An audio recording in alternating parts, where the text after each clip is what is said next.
Joining us now to discuss, Democratic Congressman Adam Smith of Washington. He is the ranking member on the House Armed Services Committee.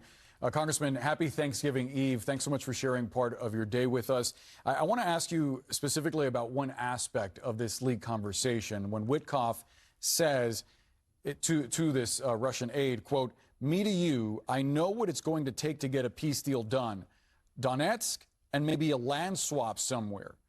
Congressman, would you agree with Witkoff that Ukraine will have to give up some land, even land it currently controls, for peace? No, particularly on your last point, it is ridiculous to ask Ukraine to give up its own sovereign territory that Russia hasn't even taken yet.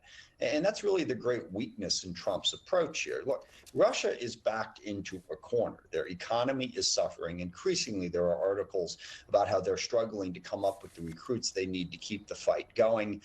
They're raising taxes. They have a massive budget deficit.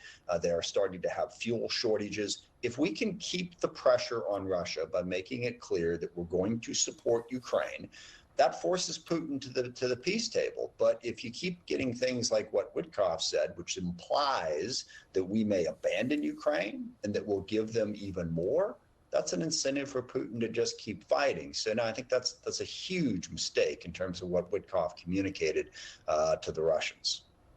I didn't specifically see a moment in the transcript where it was clear that Witkoff was suggesting the United States would abandon Ukraine. I wonder what you saw that gave you that notion, and also whether you reject the assessment from the U.S. that some of the land that's being proposed to be handed over to Russia is land that Kyiv would probably lose anyway in the next year or so.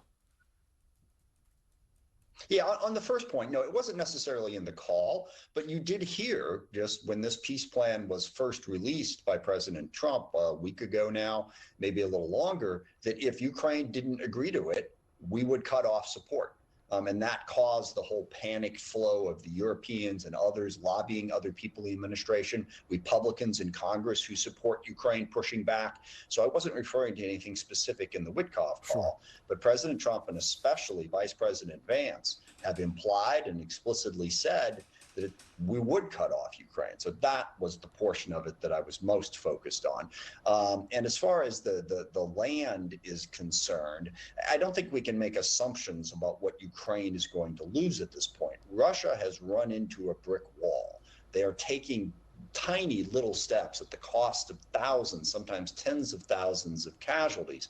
I don't think we can assume that Russia is going to take any more land going forward, and we certainly shouldn't. We should force them to the peace table because remember, Russia invaded Ukraine, has taken sovereign territory of Ukraine by force with no legitimacy behind that whatsoever. We cannot rubber stamp that as okay. I wonder, Congressman, given that these leaks don't happen in a vacuum, this isn't a coincidence, who do you think leaked this recording?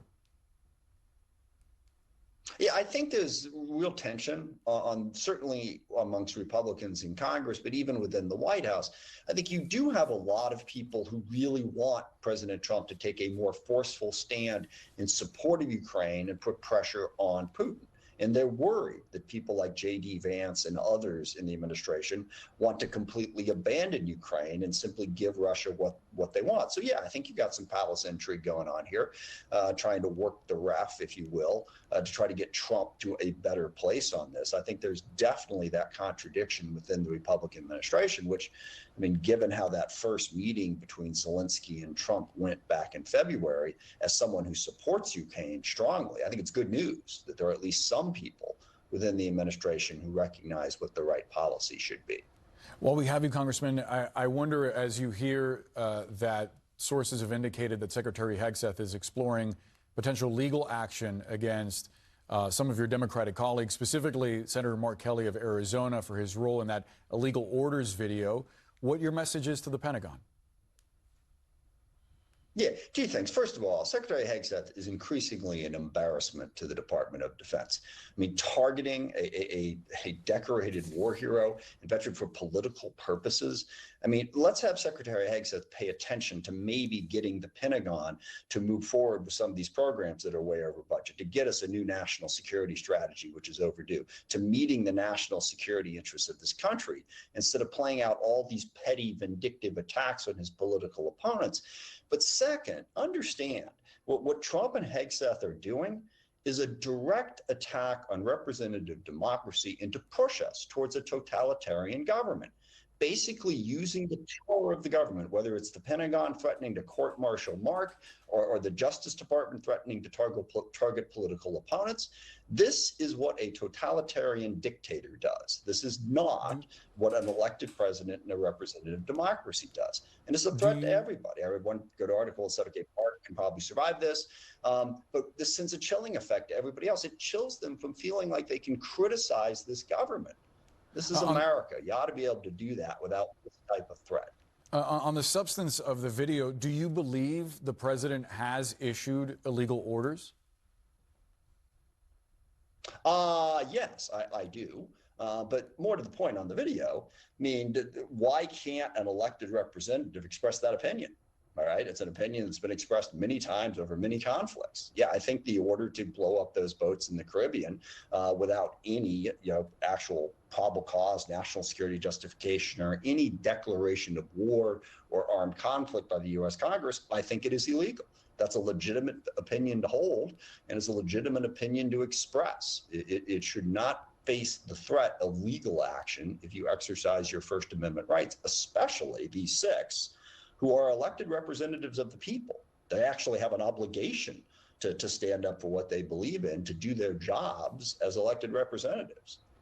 Congressman Adam Smith, we have to leave the conversation there. Again, we appreciate the time and happy Thanksgiving. Oh, thank you, Boris. I appreciate the chance. Of course.